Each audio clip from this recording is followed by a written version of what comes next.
bikin undang-undang itu harus mayoritas fraksi di parlemen, ngerti nggak? Mungkin perampasan aset bisa, tapi harus bicara. Misalnya seperti rancangan undang-undang perampasan aset. Assalamualaikum warahmatullahi wabarakatuh. Teman-teman, balik lagi di channel YouTube gua, Hairun Imam. Nah, di video kali ini kita akan membahas terkait dengan isu yang masih hangat dibincangkan di media sosial terkait dengan peringatan darurat versus Indonesia baik-baik saja. Jadi ada dua kubu nih. Ada yang menganggap Indonesia sedang darurat dan ada yang menganggap Indonesia baik-baik saja, teman-teman. Kalau kalian yang nonton video ini, kalian ada di kubu mana nih? Apakah darurat atau baik-baik saja? Nanti komen di bawah ya. Nah, selain itu teman-teman, ada yang membandingkan bahwa kenapa mahasiswa dan partai buruh ini hanya mendemo RUU Pilkada, tapi RUU perampasan aset itu tidak didemo sama mereka, bahkan mereka diam saja. Padahal RUU ini juga sangat penting untuk memiskinkan, menangkap, dan memberi efek jera kepada para penjahat koruptor yang ada di negeri ini, teman-teman. Dan sekarang waktunya kita lihat apa sih kata PDIP dari Deddy Sitorus terkait dengan RUU perampasan aset, teman-teman. Dan selanjutnya kita akan melihat pidato dari pemerintah yang selalu mendorong RUU perampasan aset, tapi ya yang menolak juga dari PDIP, teman-teman. Apakah ini tindakan cuci tangan?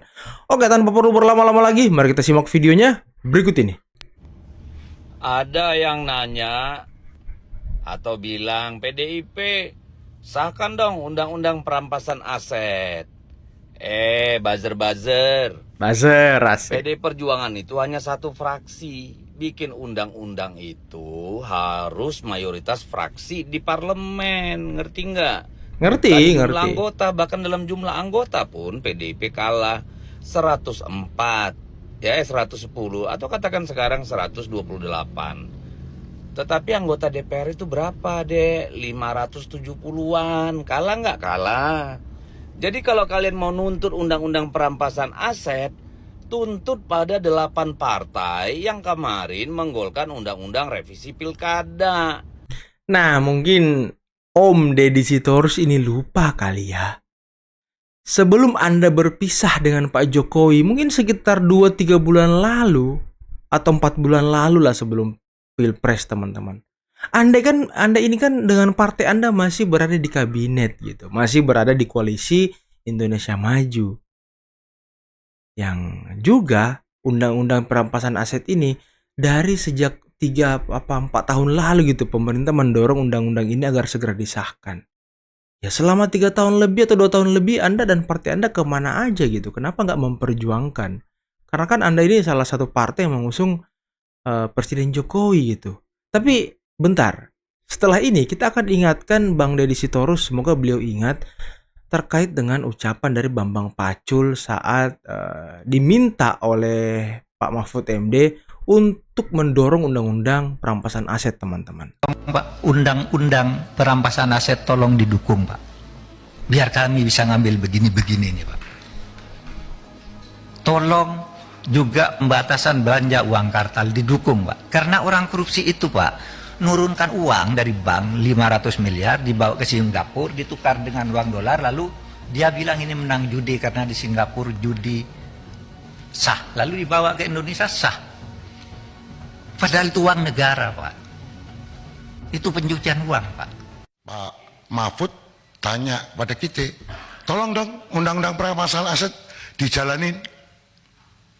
Republik di sini ini gampang Pak, saya ini lobbynya jangan di sini Pak. Ini Korea ini semua nurut bosnya masing-masing. Di sini boleh ngomong kalah Pak. Bambang Pacul ditelepon, Ibu Pacul berhenti, siap. Ini laksanakan Pak.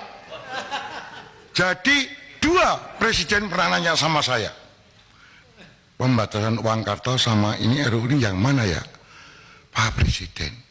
Kalau pembatasan uang kartal pasti DPR nangis semua. Kenapa?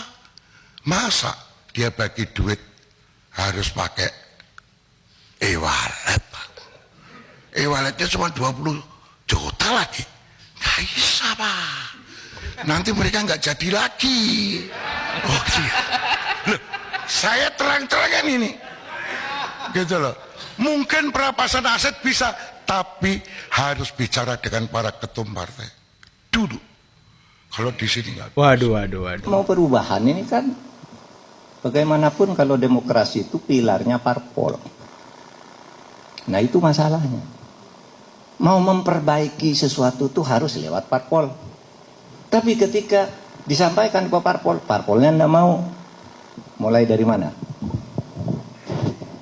Contoh nih, kami pemerintah mengajukan undang-undang perampasan aset untuk memberantas korupsi dan pembatasan uang kartal.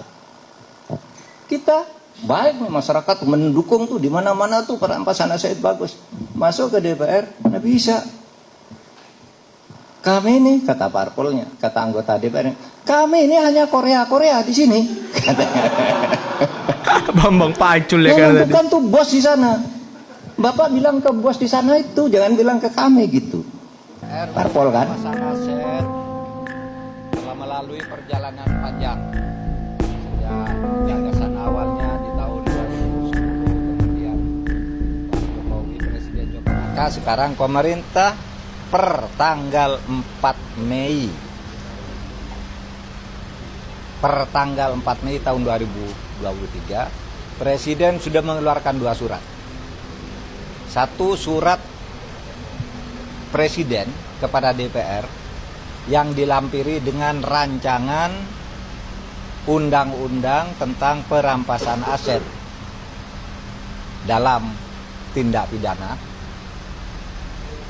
Itu surat bernomor R22 strip pres strip 05 strip 2023. Itu surat supresnya sudah dikirim, sudah dikeluarkan. Kemudian ada surat tugas. Siapa pemerintah yang ditugaskan untuk membahas ini bersama DPR? Ada 4 pejabat setingkat menteri, yaitu 2 orang menteri, 1 Menko Polhukam, yang kedua Menteri Hukum dan HAM. Yang ketiga pejabat setingkat menteri adalah Jaksa Agung. Yang keempat pejabat setingkat menteri adalah Kapolri. Itu berdasar surat tugas dari Presiden untuk membahas ini secara sungguh-sungguh dengan DPR dan agar segera dibahas dengan serius melalui surat nomor B399 strip M strip D strip HK strip 0000 strip 05 strip 2023. Jadi saudara, perdebatan tentang rancangan undang-undang perampasan aset, titiknya sekarang Presiden sudah secara resmi mengajukan ke DPR melalui 2 surat. Nah, kalau sampai sekarang masih ada yang ngomong kalau undang-undang perampasan aset itu Presiden nggak serius, ya sepertinya Anda perlu mencerna ulang video ini, mencerna ulang apa yang dikatakan Pak Mahfud, bahwa ya pemerintah, Presiden sudah menyurat 2 surat ke DPR. Saking seriusnya pemerintah untuk memajukan dan mengesahkan RUU perampasan aset, teman-teman. Ini apa ya? Waktu itu kan PDI masih bersama Jokowi kan, tapi kok jadi cuci baju PDIP ya kan? Tadi Bambang Pacul udah jelas ngomong sama ibu ya kan, sama ketua, sama bos. Waduh. Dalam kaitan ini, pemerintah terus mendorong segera ditetapkannya Undang-Undang Perampasan Aset Tindak Pidana. Ini juga penting sekali. Dan terus kita dorong dan kita harapkan tahun depan, insya Allah ini juga akan bisa selesai.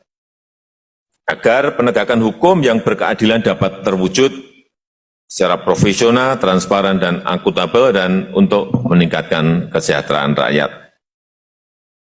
Saya juga mendorong KPK dan Kejaksaan Agung agar semaksimal mungkin menerapkan dakwaan tindak pidana pencucian uang (TPPU) untuk memastikan sanksi pidana dengan tegas, dan yang terpenting untuk memulihkan kerugian keuangan negara. Kita juga sudah memiliki beberapa kerjasama internasional untuk pengembalian aset tindak pidana.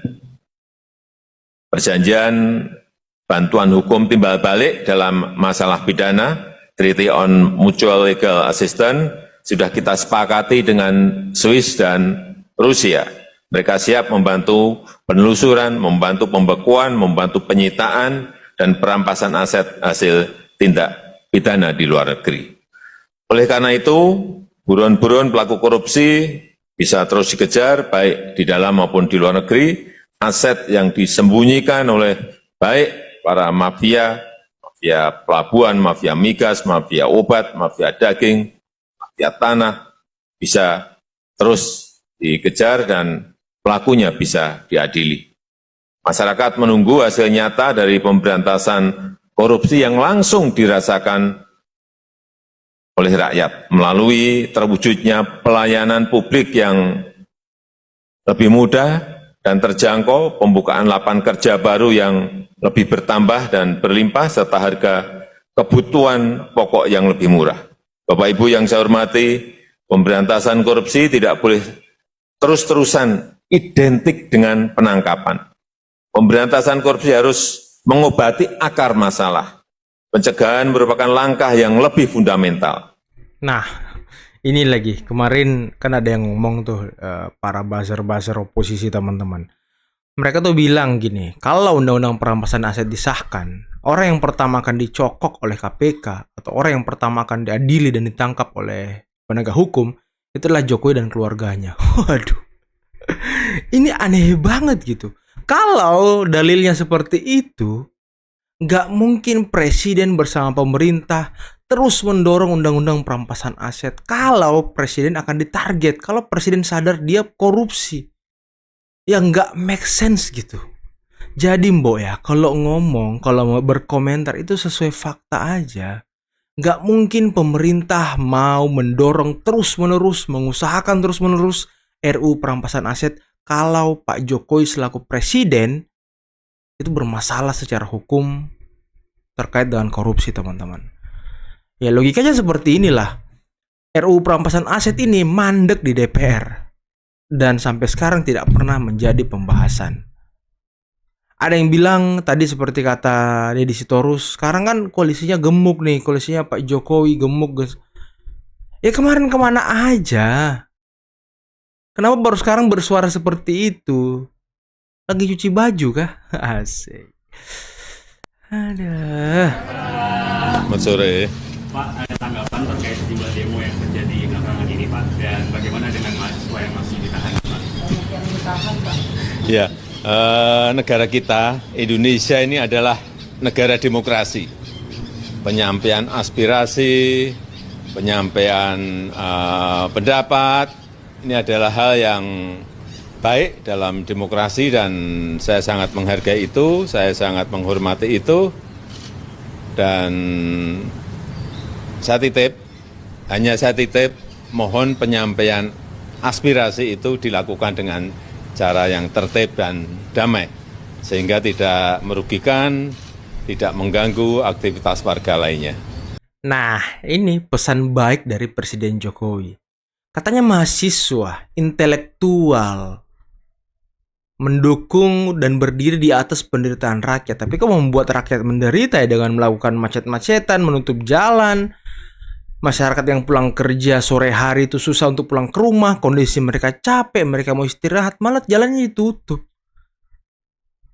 Anda berdiri di atas penderitaan rakyat, apa Anda yang membuat rakyat tambah menderita gitu? Dan juga ya, Anda itu menyampaikan pendapat bukan mau rusuh. Kalau menyampaikan pendapat itu dilakukan dengan merusak fasilitas umum, yang mending nggak usah demo gitu. Anda itu merugikan negara. Nanti gini bro, nanti kalau Anda merusak fasilitas umum, yang dipakai duit buat ngerjain itu ya duit Anda sendiri, hasil pajak Anda sendiri. Minimal duit pajak orang tua Anda lah. Dan ini kemarin-kemarin kan ada demo untuk pendemo yang masih ditahan, saya harap juga bisa segera dibebaskan. Dibebaskan. Pak, lalu ada tanggapan dari pemerintah nggak Pak terkait pilkada yang dibahas dengan cepat oleh DPR kemarin? Apa? apa ada tanggapan dari pemerintah Pak terkait UU Pilkada yang dibahas cepat kemarin oleh DPR? Oh, ya, saya menghargai langkah cepat DPR dalam menanggapi situasi yang berkembang. Respon yang cepat adalah hal yang baik, sangat baik, dan harapan itu juga bisa diterapkan untuk hal-hal yang lain juga yang mendesak. Misalnya seperti rancangan undang-undang perampasan aset yang juga sangat penting untuk pemberantasan korupsi di negara kita juga bisa segera diselesaikan oleh DPR.